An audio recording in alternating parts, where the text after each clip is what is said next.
Luke 11:11.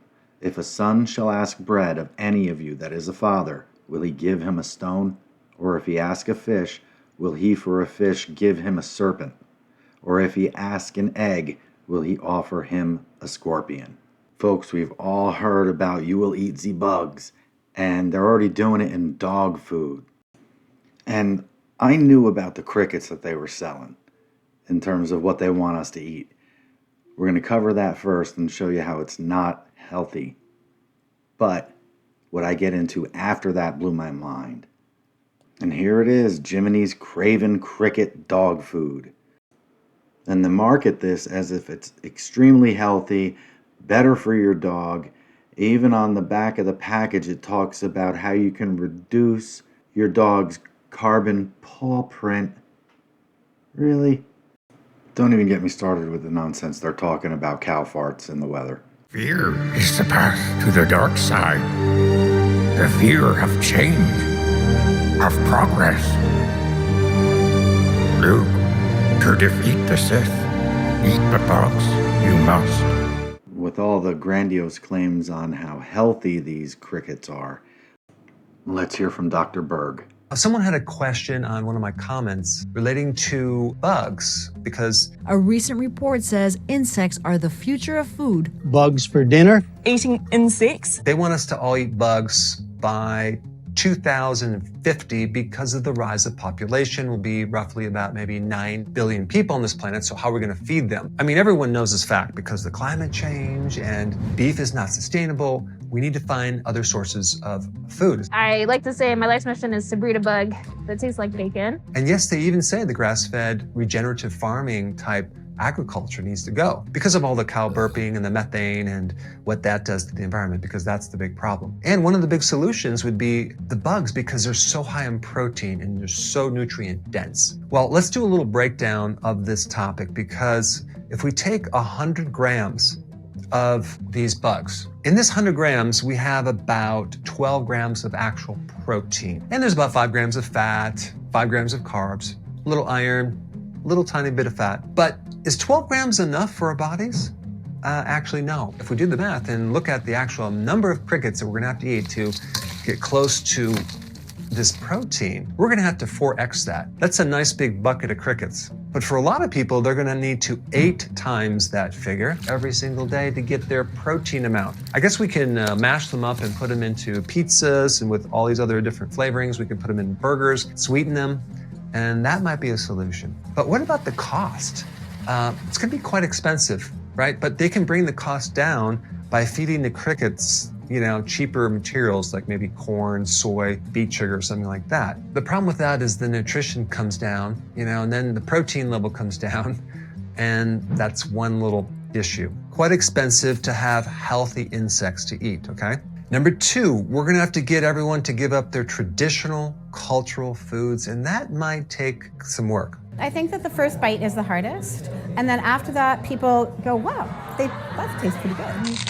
Oh, the crunch. Number 3, and this is probably the biggest one, when you compare an insect with beef, it's not the same. For anyone to say that it's identical, they're lying through their teeth. It's not even close. And I'm not just talking about the protein. I'm talking about the quality of protein. I'm talking about the nutrition, all these other factors that is in beef that is not in crickets. So don't buy into it's the same thing. Number 4, insects carry pathogens. So there's one study in 2019 that evaluated quite a few cricket farms that were developing edible crickets, and 81% of them had parasites. 30% were potentially pathogenic. There's also a higher incidence of worms in crickets, and viruses, and bacteria, and funguses. Then we have the safety studies, right? We have to do all that. Then we're gonna have to probably heat and cook these insects to kill off the microbes, but then we're also gonna kill off a lot of the nutrition as well. There's this unregulated field of using pesticides on these insects.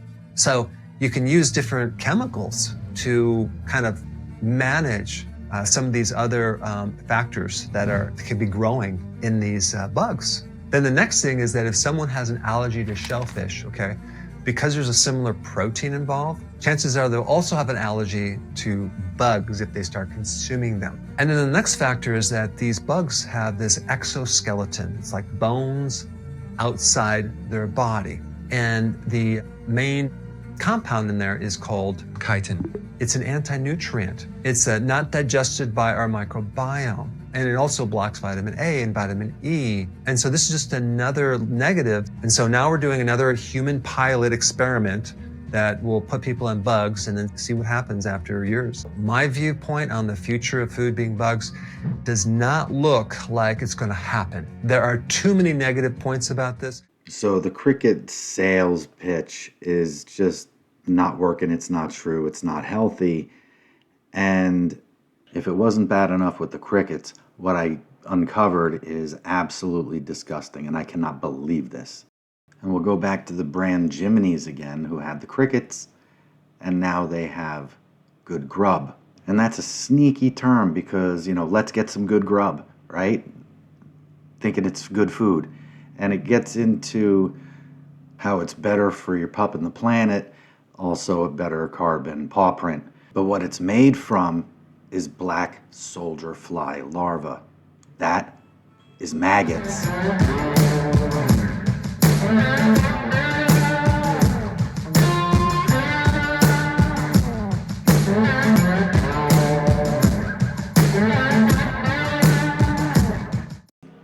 And they're not the only company selling this garbage. Here's a company, Rain, and an explanation as to why this is good for dogs. This is absolute madness. And this is all over the place on Chewy. Here's a brand called Go.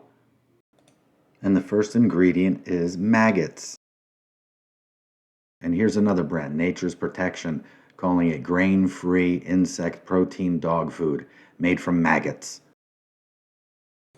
Another brand, Forager's Feed, it's dog food topping, nutritional topping. Again, made from maggots. And the same brand even sells maggot dog treats mixed with peanut butter and banana. And this isn't just obscure brands. This is Hill's Science Diet. They're calling it for sensitivities and insect meal. It's maggots.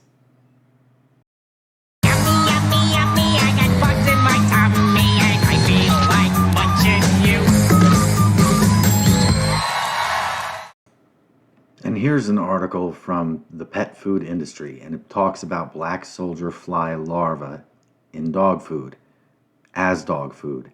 And it talks about its lower palatability, meaning dogs prefer chicken, beef, stuff that they would normally eat in the wild. They're not out there sniffing maggots and eating maggot meal. They're not doing it. So they don't like it. And nutrient absorption through digestion also is a problem. They're not able to absorb the nutrients through digestion as they would with normal diet. I'll leave this up and scroll through. You can read it if you'd like, but there's the gist. And here's another article from National Library of Medicine, PubMed Central, and it talks about consuming black soldier fly larvae and has specific concerns for people eating this. And this is what they're going to want us to eat as well as the dogs. They're already feeding it to the dogs. That's what they do. They soften up with your animals. It's the same way they've softened you up with euthanasia. You don't want the dog to suffer. Let it go with dignity. You should put it down. And look at what they're doing now with people and that MAID program in Canada. It's coming here, folks, real fast. And this article gets into the main concerns, which is microbial contamination with bacteria, because maggots are decomposers. And you can feed it healthy stuff, but they're not going to do that. They're going to feed them filth under the guise of sustainability. It can eat garbage and filth. It's cheaper, and then it's sustainable because then you can eat what ate the filth, right? Because it'll be cheaper, and they don't necessarily want us to be healthy and not get diseases these days, do they? Right? So you have those concerns of legitimate bacterial problems as well as heavy metal problems, in addition to allergies from this stuff. So anything they're telling you about this is a lie, and this is straight from the devil himself, Who would ever consider eating maggots and feeding that to a loved one, your pet? This is absolutely crazy. This is end time stuff, folks, and we are here. Don't believe the lies at all, because that's exactly what it is. They want you to eat what is unclean and filthy, to cause pain, suffering, misery, disease, and death, while they enslave you and profit from you, creating hopelessness and such misery to drag everyone to hell. Anyone tells you this is a good thing, they're lying to their teeth. Isaiah 5:20, woe unto them that call evil good and good evil, that put darkness for light and light for darkness, that put bitter for sweet and sweet for bitter. Like in my last video, I would rather sleep in a tent outside in the woods and eat what vegetation I could find, grass, leaves, whatever, tree bark, moss, whatever, fine. Don't ever give up hope, folks. Stand. Keep your faith in Jesus.